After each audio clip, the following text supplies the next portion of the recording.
অনেক পুরনো একটা দিনের কথা। ভুরুঙ্গাপুরের রাজা ছিলেন চিত্ররঞ্জন দেববর্মা। তার রাজত্বে প্রজারা খুব সুখে থাকত। রাজা ছিলেন ন্যায়পরায়ণ আর বুদ্ধিমান, তবে তার একটাই শখ ছিল পুরনো দিনের জিনিস সংগ্রহ করা। বিশেষ করে পছন্দ করতেন সেই সব জিনিস যেগুলো দেখতে ভৌতিক বা বেশ অদ্ভুত।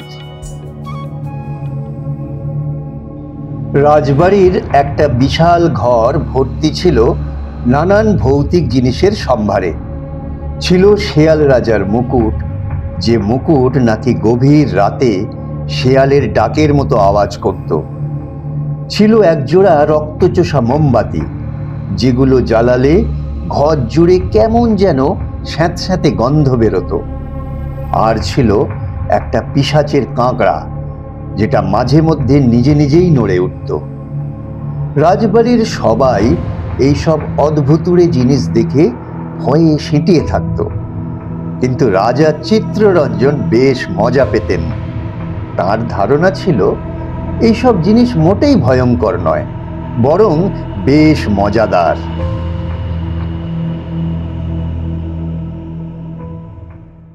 রাজবাড়ির পাশে ছিল বিশাল এক শালবন। দিনের বেলায় সেই বনে কাঠুরেরা কাঠ কাটতে যেত, রাখালরা গরু চড়াতো। কিন্তু রাতের বেলায় বনটা যেন কেমন থমথমে হয়ে যেত। মাঝে মধ্যে শোনা যেত গাছের মগডালে ভূতের হাসি, আবার কখনো ঝোপঝাড়ের আড়াল থেকে শোনা যেত ফিস ফিস আওয়াজ। গ্রামের লোকেরা বলতো এই বনে নাকি বাস করে এক বিশাল কায় ভূত, যার নাম খুশবু ভূত। সে নাকি বনের সমস্ত প্রাণীকে পাহারা দেয় আর দুষ্টু লোকেদের ভয় দেখায়। এই খুশবু ভূতুর নাম শুনে রাজা চিত্ররঞ্জন খুব আগ্রহী হয়ে উঠলেন। আচ্ছা, এই রকম একটা ভূতকে যদি সংগ্রহশালায় রাখা যেত বেশ হতো। খুব ইচ্ছে হচ্ছে খুশবু ভূতুর সঙ্গে দেখা করার। খুশবু ভূতু।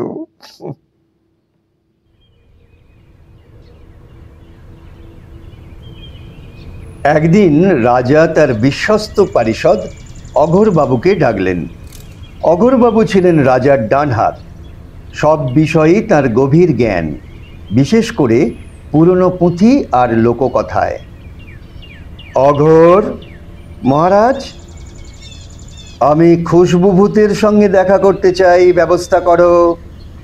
মহারাজ, আপনি ভূতের সঙ্গে দেখা করতে চান? এ তো বড় অদ্ভুত কথা। অদ্ভুত? অদ্ভুতই তো ভালো অঘোর। আমার সংগ্রহশালায় অনেক কিছু আছে, এখন একটা সত্যিকারের ভূত যদি থাকে মন্দ হয় না, তাই না? সত্যিকারের ভূত। অঘোরবাবু প্রথমে রাজি হলেন না।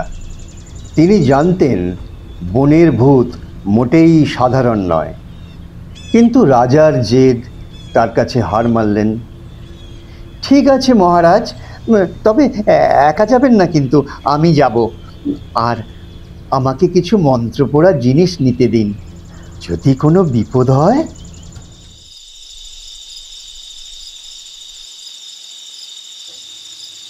পূর্ণিমার রাত, চাঁদ গোল থালার মতো ঝলমল করছে। রাজা চিত্ররঞ্জন, অঘোরবাবু আর দুজন সাহসী রক্ষী বনের দিকে রওনা হলেন। অঘোরবাবু সাথে নিলেন এক গাদা টুকটাক জিনিস: কড়াপাক দড়ি, মন্ত্রপড়া জল, হনুমানের লেজ আর একটা বিশ্রী গন্ধের শেকড়। বনে ঢোকার পর থেকেই কেমন একটা গা ছমছমে ভাব। চারিদিক নীরব, শুধু ঝিঝি পোকার ডাক। হঠাৎ চোখে পড়ল একটা পুরনো ভাঙা মন্দির। মহারাজ, লোকমুখে শোনা যায় এই মন্দিরের পাশেই নাকি খুশবু ভূতের আস্তানা।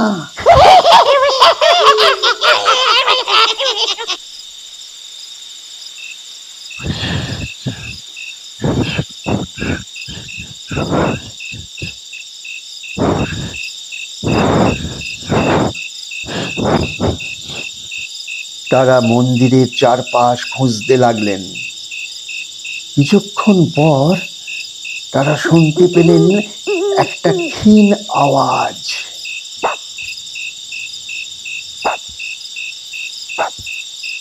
রাজা অবাক হয়ে বললেন, এ কি, ভূতের এমন আওয়াজ, কুকুরের মতো?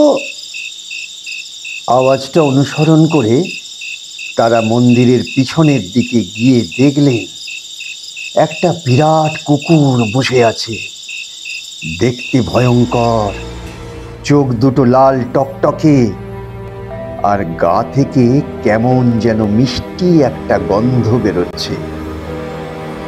অঘোর, এ তো কুকুর, ভূত নয়। মহারাজ, আমি অনেক পুরনো পুঁথিতে পড়েছি কিছু ভূত আছে যারা তাদের রূপ বদলাতে পারে। হয়তো এই কুকুরটাই খুশবু ভূত।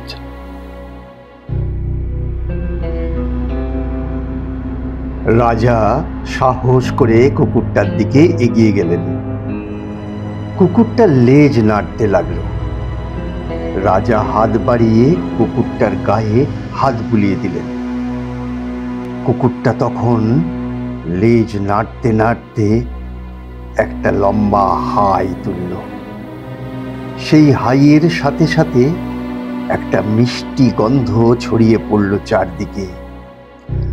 আহ, কি মিষ্টি গন্ধ অঘোর! এই গন্ধের জন্যই কি এর নাম খুশবু ভূত? হ্যাঁ মহারাজ, এর গন্ধ নাকি এতই মিষ্টি যে যে কেউ এর কাছে এলে মন শান্ত হয়ে যায়।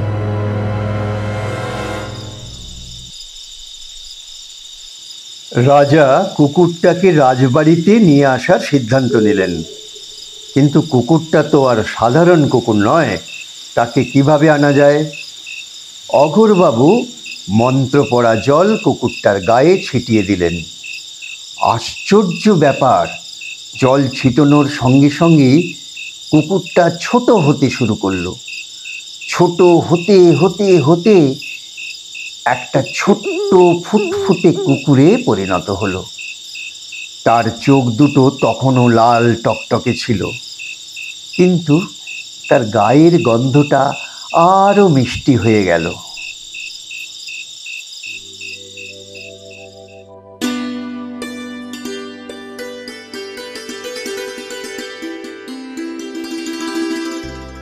রাজা খুব খুশি। ভয়ঙ্কর খুশবু ভূত এখন ছোট্ট আর মিষ্টি একটা কুকুর।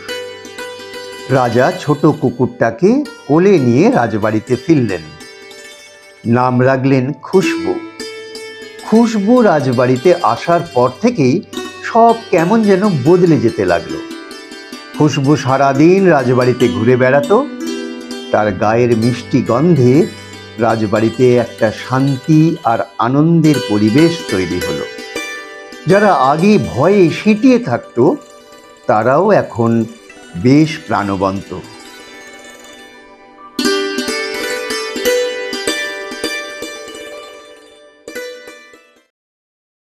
এক রাতে রাজবাড়িতে একটা চোর ঢুকলো। চোরটা যখন রাজার সংগ্রহশালা থেকে সেই শেয়াল রাজার মুকুটটা চুরি করার চেষ্টা করছিল, তখন খুশবু তাকে দেখে জোরে জোরে ডাকতে লাগলো। চোরটা ভয় পেয়ে দৌড়তে লাগলো, কিন্তু খুশবু তাকে ছাড়লো না। সে চোরটার পেছনে দৌড়তে দৌড়তে তার লাল চোখ দুটো দিয়ে এমন একটা ভয়ঙ্কর আলো ফেললো যে চোরটা ভয়ে অজ্ঞান হয়ে গেল। রাজার ঘুম ভেঙে গেল খুশবুর ডাকে। এসে দেখলেন চোর অজ্ঞান হয়ে পড়ে আছে। তিনি খুশি হয়ে খুশবুকে আদর করলেন। এরপর থেকে খুশবু রাজবাড়ির রক্ষী হয়ে গেল। আর একটা অদ্ভুত ব্যাপার হলো, সব ভৌতিক জিনিসগুলোকে নিজের বন্ধু বানিয়ে ফেলল। শেয়াল রাজার মুকুট আর রাতে শেয়ালের ডাকের মতো আওয়াজ করে না। রক্তচোষা মোমবাতিগুলো জ্বালালে এখন আর স্যাঁতস্যাঁতে গন্ধ বেরোয় না, বরং মিষ্টি একটা ফুলের গন্ধ বেরোয়। আর পিশাচের কাঁকড়াটা এখন আর নিজে নিজে নড়ে না, শুধু খুশবু তার পাশে থাকলে সে কেমন যেন একটু নড়াচড়া করত।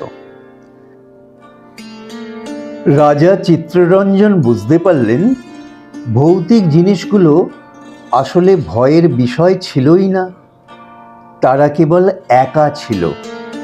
খুশবু তাদের বন্ধু হয়ে ওঠার পর তাদের ভেতরের ভালো দিকটা বেরিয়ে এসেছে। একদিন খুশবু তার লাল চোখ দুটো মেলে রাজার দিকে তাকিয়ে লেজ নাড়ছিল। রাজা খুশবুকে কোলে নিয়ে খুব আদর করলেন। খুশবু তখন একটা লম্বা হাই তুলল, আর তার সঙ্গে সঙ্গে সারা রাজবাড়িতে ছড়িয়ে পড়ল এক মিষ্টি, মন ভালো করে দেওয়া সুগন্ধ। সবাই জানতো ভুরুঙ্গাপুরের রাজবাড়িতে ভূত আছে, কিন্তু এখন আর কেউ তাদের ভয় পেত না, বরং সবাই জানতো সাথে আছে খুশবু ভূত। সে সবার মনে আনন্দ ছড়িয়ে দেয়।